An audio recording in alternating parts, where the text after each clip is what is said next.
Okay, now look at the interval estimation for two population mean for case number 4, when the variance or standard deviation are assumed equal. Okay, last semester, male student had outperformed female students on statistic tests given at a college. The statistic score obtained from a random sample of male and female, and we assume the population variance are equal. Construct a 99% confident interval for the difference between score of male and female student and comment on the value obtained. Okay, so the hint here, population variance are equal. So when we know that population variance are equal, first thing you need to calculate the pool standard deviation value, SP. So SP here equals to square root 14 minus 1 times x square plus 14 minus 1 times 6.20 square over 14 plus 14 minus 2. So we get 7.1568. Okay, then alpha for this equation equals to 0.01. So T alpha over 2, degree of freedom n1 plus n2 minus 2 equals to 26. So you need to refer T table for T alpha 0.005, 26, which is equals to 2.779.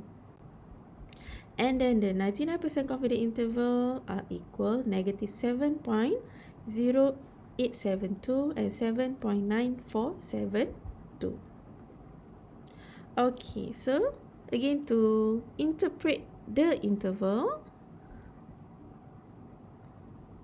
you need to observe whether the zero are inside the interval or not. Okay, so since the interval passing through the zero value or the interval contains zero value, so we can conclude that there is no difference between score of male and female student.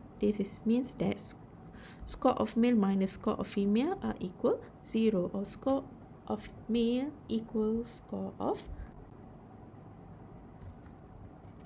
Okay, so how to interpret the interval value? I will conclude here. First, if you get your interval positive value, both are the lower and upper limit are positive value, so the conclusion is there is difference in the mean value between the two populations since the interval does not passing through zero value. For example, you get your interval between 5.9 and 10.231.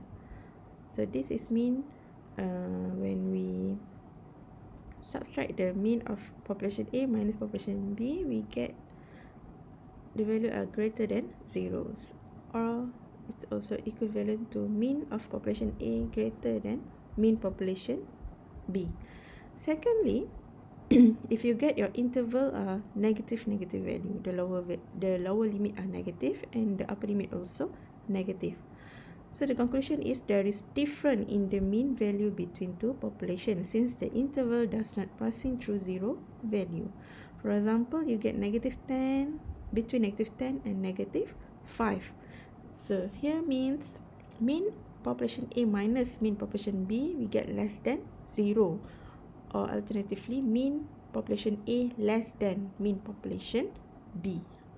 Okay, lastly, if you get your interval value are negative positive value, the lower limit are negative, the upper limit are positive. So for this case, there is no difference in the mean value between the two populations since the interval contain the zero value or passing through the zero value. For example, you get the value between negative 10 and 5. So here mean mean population A minus mean population B are equals to 0. Alternatively, mean population A equal mean population B.